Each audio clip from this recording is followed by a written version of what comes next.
আচ্ছা, তোদের ক্লাসে কোনো বড়লোক ছেলে খবর পেয়েছে? পেয়েছে তো। কোথায়? ওই যে এই, এদিকে হা করে তাকিয়ে আছিস কেন? হ্যাঁ, এমনি তাকিয়েছি মা। আমি বলছিলাম না যে গাড়ি থেকে নামবে এরকম একটা ছেলে দেখে হা করে তাকিয়ে থাকবি, এরকম দুই পাশে সাইকেল আলার দিকে হা করে তাকিয়ে থাকবি না? ভুল হয়ে গেছে মা।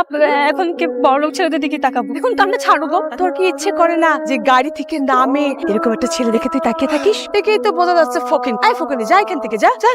এই, ওদিকে তাকিয়ে আছিস কেন? খা। শোন, আবারও বলছি, ছেলে যদি তোর পটাতে হয় তাহলে গাড়ি বাড়ি আছে এইরকম একটা ছেলে তুই পটাত, কাছে মনে থাকবে। কাটককে বললেই তো ঘটক অনেক ভালো ভালো জায়গা থেকে সম্বন্ধ এনে দিই। তাই সম্বন্ধ নিয়ে আসবে, আনবে তো। ওই যে নুন আনতে পান্তা ফোড়া এরকম একটা ফ্যামিলি থেকে ছেলে ধরে নিয়ে আস। শোনো, আমাদের জীবনযাত্রা যদি উন্নতি করতে চাস তাহলে অবশ্যই বড়লোকের ছেলে পটাতে হবে। হ্যাঁ, আরো এরকম কোটিপতি তো তোমার এমনি এমনিতে আসবে না। আয়শা, কেউ আসছেন? ভিআইপি নাকি? জি, আমাদের ছোট স্যার। বয়স কত? কার? আমার না স্যারের? আপনার বয়স জেনে আমি কি করবো? আপনার স্যারের বয়স জানতে চাই। 26। পারফেক্ট। আচ্ছা, আপনার স্যারকে বিয়ে করেছে? না, এখনো বিয়ে করেনি, ভালো পাত্রী খোঁজা হচ্ছে। পারফেক্ট, বুঝতে পারি। দূরে দূরে থাকেন, স্যার আসছে। যত গায়ে থেকে আমার টাওয়ালটা নিয়ে স্যার। জি স্যার।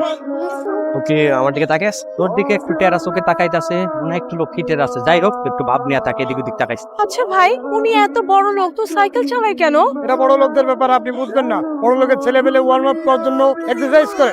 আমার স্যার সাইকেলিং করে এক্সারসাইজ করে। কে মা? কাল তো আমি তাকিয়েছিলাম বলে তুমি কি বকুনিটা দিয়ে খুলতেছিলে?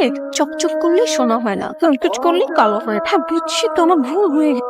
আমার মনে হয় আমি আপনাদের চিনি, কোথায় যেন দেখেছি। না না না, কোথায় দেখবে বাবাজি? হ্যাঁ, আমি তো বাসা থেকে তেমন বেরই হই না, কোথায় দেখবে তুমি আমাকে? সেটাই তো, আমার মা তো বাসা থেকে বেরই হয়। ও আচ্ছা, তাহলে আপনাদের কিভাবে হেল্প করতে পারি আমি? আসলে হয়েছে কি, আমরা ওই বাসার সেক্টরেই থাকি।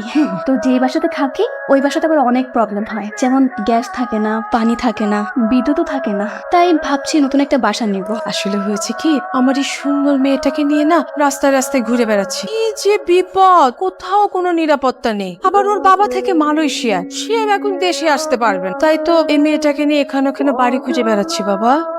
এটা ঠিক বলেছেন। আর আপনারা মেয়ে মানুষ এভাবে বাসা খুঁজে বেড়াচ্ছেন, দেখতেও দৃষ্টিকটু। বাহ, আপনাদের বাসা তো অনেক সুন্দর। Thank you so much. সোফাগুলো সুন্দর। থ্যাংকস। আচ্ছা তুমি বসো, আমি তোমার জন্য হাতুড়িটা নিয়ে। ওয়েট, আমার জন্য এক গ্লাস পানি হবে? হ্যাঁ শিওর, বসো, আমি নিয়ে এসছি। আচ্ছা, একটা কথা জিজ্ঞেস করি। হ্যাঁ শিওর।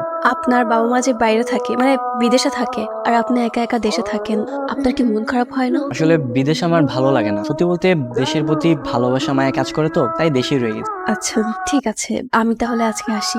কেন? বসো বসো, কফি খাবে? না না, আজকে না, অন্যদিন খাবো। আচ্ছা ঠিক আছে, তাহলে মাঝে মাঝে এসো কিন্তু। আসি, হ্যাঁ। আরে বস ফোন করছিল, যে কোনো টাইমে চলে আসতে পারে, কিছু কইছি? আরে বসায় পুরো দেরি আছে। তাইলে তো কোনো সমস্যা নাই, বুঝছ নাই? আর বস আর আগে তো আমার একটা কল দিব, এতক্ষণে সবকিছু সেটিং করে দিব। এই সেটিং মাস্টার, এত সেটিং এর দরকার নেই ভাই, জলদি বিয়েটা কত, এত নকরা করিস। এই, তোমাদের গাড়িটা কোথায়? গাড়ি তো নেই। নেই কেন? গাড়ি ওই ভাড়ার কোনো সমস্যা? না না, কোনো সমস্যা না। আসলে হয়েছে কি, আমাদের গাড়িটা সেল করে দিয়েছি তো তোমার আঙ্কেল। মালয়েশিয়া থেকে আসলে আমরা একটা গাড়ি কিনে ফেলি। জানো, গাড়ি ছাড়া চলতেছে কি বিপদ। তার মধ্যে আমার মেয়েটা এত সুন্দর, না চলতে পারি অটোতে, না চলতে পারি রিক্সা। হ্যাঁ সেটাই তো। সোহেল, আমাদেরকে একটু নামিয়ে দিতে পারবে? আচ্ছা, আপনার কি গার্লফ্রেন্ড আছে? আরে না না, কি বল, আমার কোনো গার্লফ্রেন্ড নেই, আমি সিঙ্গেল। বাহ, আমিও তো সিঙ্গেল। আচ্ছা বলি কি, কয়টা বাজে? 11টা বাজে। একটা কথা জিজ্ঞেস করি বাবা, জি আন্টি বলেন। তোমার কি এই দেশের মেয়ে পছন্দ নাকি বিদেশের মেয়ে পছন্দ? সত্যি বলতে আন্টি, আমার দেশি মেয়ে পছন্দ। দেশের মেয়ে একদমই আমার ভালো লাগে, ওদেরকে দেখলেই মনে হয় ওরা একটা জলযন্ত্র।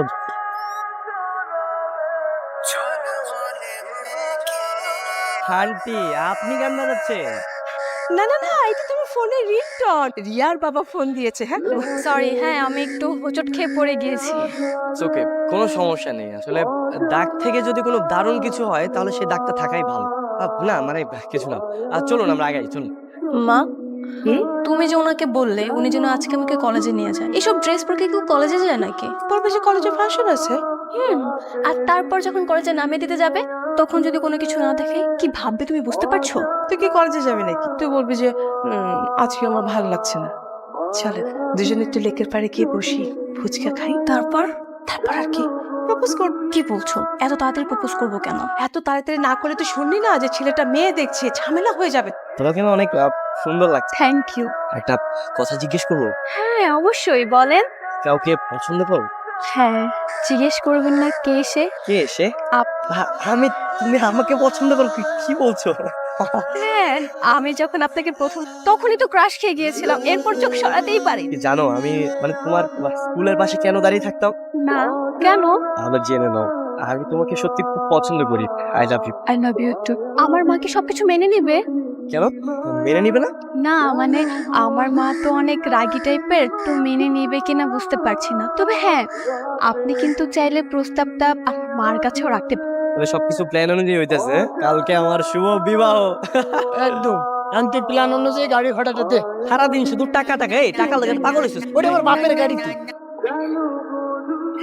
আসো আসো আসো, যাক অবশেষে বিয়েটা হয়ে গেল না? তোমার মা বাবাকে তুমি জানাতে। জি জি, অবশ্যই অবশ্যই জানাবো। বাবা কি গরম মা, আর সহ্য করতে পারছি না। আচ্ছা, আপনি আজকে আপনার গাড়ি আনেন না কেন? আসলে আসলে হয়েছে কি, ইদানিং না আমার গাড়িটা একটু সমস্যা দেখা দিচ্ছে, তাই ওই সার্ভিসিং সেন্টারে দেওয়া হবে। কিন্তু আমি না একটা জিনিস কিছুতেই মেলাতে পারছি না, আপনার বডিগার্ড দুটো তো খারাপ কেন বলেন তো? আজকে মালিকের বিয়ে, আজকে তো তাদের আসা উচিত ছিল তাই না? না না, ওরা খারাপ না, ওরা বাসাতে আছে। আমার বাসাটা সুন্দরভাবে সাজাচ্ছে। আসলে আমরা গেলে ওই ব্যান্ড পার্টি আর ফুল দিয়ে আমাদেরকে বরণ করবে। তাই নাকি? দারুণ তো। চলো চলো চলো, দেরি করো না। চল চল। তার মানে আমারও বর্তমানে আমার বাড়িতে এগুলো চলতেছে। স্যার আমগো কোনো দোষ নেই স্যার, সব দোষ হয়েছে এলেন। ওই মাল লাগে এত কিছু করছে ও। আসো আসো আসো, কই আমার ব্যান্ড পার্টি, কই ব্যান্ড পার্টি? তোর ব্যান্ড পার্টি হয়, তোর ব্যান্ড পার্টি আমি ছুটাইতেছি। উনি কে? উনি তো এই বাড়ির মালিক। ও, উনি তোমার বাবা? হাই, দেশে ফিরে এসেছেন না? আসসালামু আলাইকুম ভাই সাহেব। এই কিসের ভাই সাহেব? কে আপনার ভাই সাহেব? আরে আমি আপনার ছেলের শাশুড়ি। ওর ছেলের শাশুড়ি মানে? এই ওর ছেলে আসলো কোত্থেকে? ও তো বিয়েই করি নাই। আসতে পারি এদিকে। জি স্যার, বলেন। এই মহিলা কি বলে? স্যার আমি তো এই মহিলার মিথ্যা কথা কইছে স্যার, খুব ফাজিল। এই কান ধরে দাঁড়া। রে ফাজিল, তুই একটা কেয়ারটেকার হয়ে মিথ্যা কথা বলে এই মহিলার মেরে বিয়ে করছিস? কি? ও ও কেয়ারটেকার? হ্যাঁ, ও আমার কেয়ারটেকার আর এই সুযোগ নিয়ে আপনার মেরে বিয়ে করছে।